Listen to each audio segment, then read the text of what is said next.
नमस्ते दोस्तों, स्टडी सदन ऑफिशियल में आपका स्वागत है। आज हम हिंदी व्याकरण के एक बहुत ही महत्वपूर्ण टॉपिक संधि के हर एक पॉइंट को विस्तार से समझेंगे। जी, और ये एक ऐसा टॉपिक है जो अक्सर लोगों को मुश्किल लगता है, लेकिन आज हम इसे नियमों के बोझ की तरह नहीं बल्कि एक कहानी की तरह समझेंगे। बिल्कुल। और आज की ये क्लास सिलेक्शन वाली क्लास होने वाली है। हमने इसमें पिछले सालों में खासकर यूपीएसआई 2017 और 2021 के सभी शिफ्ट्स के सबसे ज्यादा पूछे गए प्रश्नों को शामिल किया है। तो अब रटना नहीं, समझना है। एकदम सही, क्योंकि वर्दी सिर्फ एक पोशाक नहीं, आपकी मेहनत का सम्मान है। तो चलिए शुरू करते हैं। जैसा कि हम स्क्रीन पर देख सकते हैं, संधि के मुख्य रूप से 3 भेद होते हैं। हाँ, स्वर संधि, व्यंजन संधि और विसर्ग संधि। और आज हमारा पूरा ध्यान किस पर रहेगा? आज हम सिर्फ और सिर्फ स्वर संधि और उसके जो 5 भेद हैं उन पर गहराई से बात करेंगे। ठीक है, तो वो 5 भेद हैं दीर्घ, गुण, वृद्धि, यण और अयादि। चलिए, तो कहानी का पहला अध्याय शुरू करते हैं दीर्घ संधि। जी, जैसा इसका नाम है दीर्घ, इसका मतलब ही होता है बड़ा। इसका सिद्धांत बहुत ही स्वाभाविक है। यहाँ नियम कहता है कि जब 2 समान स्वर मिलते हैं तो वो दीर्घ हो जाते हैं। यहाँ समान से क्या मतलब है? क्या वो दिखने में एक जैसे होते हैं? ये दिखने से ज्यादा उच्चारण से जुड़ा है। समान का मतलब है कि वो एक ही परिवार के हैं, एक ही जगह से उच्चारित होते हैं। अच्छा। जैसे अ और आ दोनों कंठ से आते हैं, वैसे ही ई और ई तालु से। तो जब एक ही परिवार के 2 सदस्य मिलते हैं तो वो मिलकर एक ज्यादा मजबूत, एक लंबी ध्वनि बना देते हैं। बस यही दीर्घ संधि है। अच्छा, तो ये सिर्फ एक नियम नहीं है, बल्कि बोलने में आसानी के लिए भाषा का एक प्राकृतिक विकास है। और इसकी जो ट्रिक बताई जाती है कि शब्द में बड़ी मात्रा मतलब आ, ई या ऊ देखो। हाँ, वो ट्रिक इसी प्रक्रिया का नतीजा है। वो कारण नहीं, बस एक पहचान है। ठीक है, जैसे हमारे पास परीक्षा से एक सवाल है, गीतांजलि।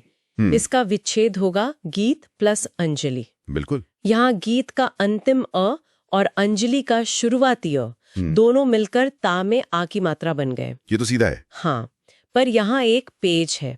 अक्सर लोग अंजलि को आंजलि लिख देते हैं। अगर आपको मूल शब्द की सही वर्तनी मतलब स्पेलिंग ही नहीं पता तो विच्छेद में गलती हो जाएगी। ये बहुत जरूरी बात है। संधि सिर्फ नियम नहीं, शब्द ज्ञान का भी टेस्ट है। बिल्कुल। इसी लिस्ट में एक और शब्द है वधुलास। इसे मोस्ट इंपॉर्टेंट भी मार्क किया गया है। हाँ, और यहाँ भी वही बात लागू होती है। इसका विच्छेद है वधु प्लस उल्लास। अब कई लोग वधु में छोटे ऊ की मात्रा लगा देते हैं, जो गलत है। अच्छा, वधु में हमेशा बड़ा ऊ आता है। जी। तो परीक्षक ने एक ही सवाल में आपकी वर्तनी और संधि दोनों की जानकारी जांच ली। समझ गए? तो दीर्घ संधि में एक ही परिवार के सदस्य मिलकर और मजबूत हो जाते हैं। लेकिन जब अलग अलग परिवारों के स्वर टकराते हैं तब क्या होता है? बहुत बढ़िया। और यहीं से गुण संधि का क्षेत्र शुरू होता है ना? जी। जब अलग अलग परिवार के स्वर मिलते हैं तो वो मिलकर बड़े नहीं होते, बल्कि एक बिल्कुल नया स्वर बना देते हैं। मतलब एक नई क्वालिटी या गुण पैदा होता है। तो नियम क्या कहता है इसका? नियम कहता है कि अ या आ के बाद अगर ई या ई आए तो दोनों मिलकर ए बन जाते हैं। अगर हम इसे उच्चारण के नजरिए से देखें तो अ जो कंठ से है और ई जो तालु से है, इन दोनों के बीच का रास्ता ए ही तो है। आपने इसकी आत्मा को पकड़ लिया। बिल्कुल यही होता है। अच्छा। और इसी तरह अ और ऊ मिलकर ओ बन जाते हैं। और तीसरा जो सबसे खास है, अ के बाद री आने पर अर की ध्वनि बनती है, जैसे सप्तर्षि में। सप्तर्षि, हाँ, अर की हल्की सी ध्वनि आ रही है। और इसकी पहचान के लिए जो एक मात्रा वाली ट्रिक है, मतलब शिरोरेखा के ऊपर ए या ओ, वो इसी का नतीजा है। एकदम। जैसे यूपीएसआई 2021 का एक सवाल है, सूर्योदय। सूर्य प्लस उदय। सूर्य का अ और उदय का उ मिलकर ओ बन गए। बिल्कुल सीधा उदाहरण। लेकिन कभी कभी विच्छेद थोड़ा पेचीदा होता है, जैसे महेंद्र। महा प्लस इंद्र। सही। यहां हमें याद रखना है कि महा कोई सार्थक शब्द नहीं, महा है। तो फिर से शब्द ज्ञान की बात आ गई। ठीक है, तो दीर्घ में स्वर बढ़े हुए, गुण में नए बने। अब आता है वृद्धि संधि। तो क्या यहाँ गुण में बने स्वरों में और वृद्धि होती है? एकदम सही पकड़ा आपने। यहां मात्राएं 1 से 2 हो जाती हैं। इसके पीछे क्या तर्क है? देखिए, वृद्धि संधि तब होती है जब अ या आ का मेल ए, ऐ, ओ, औ जैसे संयुक्त स्वरों से होता है। अब ए तो पहले से ही अ और ई का मिश्रण है। हाँ, जब इसमें एक और अ की शक्ति जुड़ती है तो वो ध्वनि और मजबूत और खुली होकर ए बन जाती है। इसीलिए सिर पर 2 मात्राएं इसकी पहचान है। अच्छा, तो ये ध्वनि का एक तरह से डबल डाउन होना है। जैसे मतैक्य, ये 2017 के पेपर में था। बिल्कुल, मत प्लस ऐक्य। यहाँ मत का अ और ऐक्य का ए मिलकर बड़ा वाला ए ही बनेगा। यहाँ भी लोग ऐक्य और ऐक्य में उलझ जाते हैं। ठीक है, तो अब तक हमने 3 संधियां देखी और तीनों में शुरुआती स्वर मिलकर एक हो जाते हैं। लेकिन यण संधि में कुछ अलग होता है। यहाँ तो स्वर बदलकर व्यंजन बन जाता है। हाँ, मैं इसे आधा अक्षर का जादू कहता हूँ। ये स्वर संधि का सबसे डायनामिक रूप है। ऐसा होता क्यों है? ई का य से क्या लेना देना है? इसका सीधा संबंध उच्चारण स्थान से है। ई और य दोनों तालु से बोले जाते हैं। आप तेजी से ई अ बोलकर देखिए। ई अ ए आ य। हाँ, य की आवाज आ रही है। बस, भाषा ने इसी प्राकृतिक प्रवाह को नियम बना लिया। इसी तरह होठों से बोले जाने वाले ऊ से व बनता है। अरे वाह, ये तो अद्भुत है। तो जब ई बदलकर य बन जाता है तो जिस व्यंजन पर ई की मात्रा लगी थी वो स्वरहीन आधा रह जाता है। बिल्कुल, और यहीं से आधे अक्षर वाली ट्रिक निकली है। अच्छा, अब समझ आया। जैसे प्रति प्लस अक्ष से प्रत्यक्ष बना। हाँ, प्रति में त पर लगी ई की मात्रा बन गई य। अब त बेचारा अकेला रह गया तो वो आधा होकर य से जुड़ गया।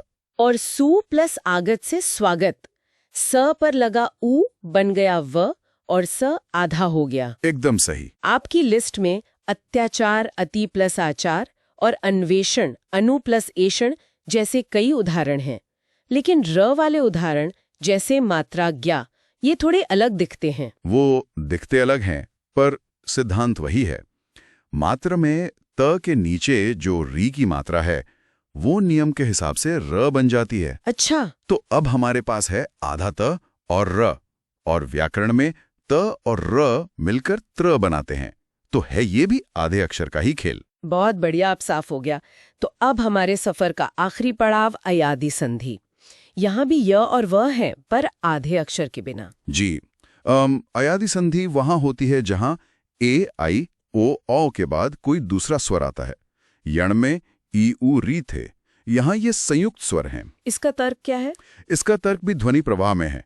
जब आप ए के तुरंत बाद अ बोलते हैं तो ध्वनि ए अ से फिसलकर आई बन जाती है। जैसे ने प्लस अन। ने प्लस अन, नयन, नयन। हाँ, आई की ध्वनि आ रही है। बिल्कुल। इसी तरह आई से आय बनता है। जैसे गै प्लस अक से गायक। अच्छा, और ओ से अव बनता होगा, जैसे पो प्लस अन से पवन। सही। और औ से आव, जैसे प प्लस अक से पावक। इसकी सबसे अच्छी पहचान यही है कि शब्द में य या व तो होता है, पर यण संधि की तरह कोई झटका या आधा अक्षर नहीं होता। एकदम सरल प्रवाह होता है। तो अगर हम इन पांचों को एक साथ देखें तो ये एक तरह का विकास है। दीर्घ में स्वर मजबूत हुए, गुण में नए बने, वृद्धि में और शक्तिशाली हुए। यण में रूप बदलकर व्यंजन बन गए और अयादि में टूटकर ध्वनि का प्रवाह बना दिया। ये एक बेहतरीन सारांश है। ये सिर्फ 5 नियम नहीं, बल्कि 5 अलग अलग तरीके हैं जिनसे स्वर एक दूसरे से मिलते हैं। जी, कोई दोस्त बनकर जुड़ जाता है, कोई कुछ नया बना लेता है। अब ये विषय सच में आसान और दिलचस्प लग रहा है। चलिए, तो एक बार सभी प्रकारों का सारांश देख लेते हैं। हाँ, स्क्रीन पर देखिए। दीर्घ की पहचान बड़ा आ, ई, उ।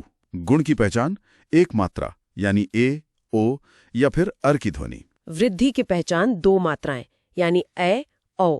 यण में य, व, र के साथ आधा अक्षर। और अयादि में अय, आय, अव, आव की ध्वनि और कोई आधा अक्षर नहीं। दोस्तों, आप इसका एक स्क्रीनशॉट जरूर ले लीजिए, ये रिवीजन के लिए बहुत काम आएगा। बिल्कुल। तो ये तो हुई स्वर संधि की बात। अगली क्लास में हम क्या करने वाले हैं? अगली क्लास में हम बात करेंगे व्यंजन संधि की, जो स्वरों की दुनिया से कहीं ज्यादा जटिल और अप्रत्याशित है। अच्छा, कुछ उदाहरण देंगे? जरूर। जैसे जगत प्लस नाथ से जगन्नाथ कैसे बना, या सत प्लस चित प्लस आनंद से सच्चिदानंद कैसे बना, ये सब हम अगली क्लास में देखेंगे। सुनने में तो बहुत रोमांचक लग रहा है। है भी।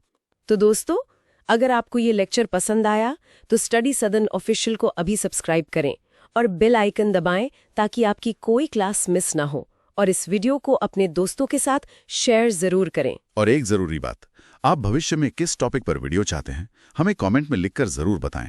जी, आपके कमेंट्स ही हमें आपकी पसंद के अनुसार क्लासेस लाने में मदद करेंगे। तो पढ़ते रहिए, क्योंकि वर्दी अब आपके मेहनत के हकदार है। बिल्कुल, सितारे आसमान में नहीं, अब आपके कंधों पर चमकेंगे।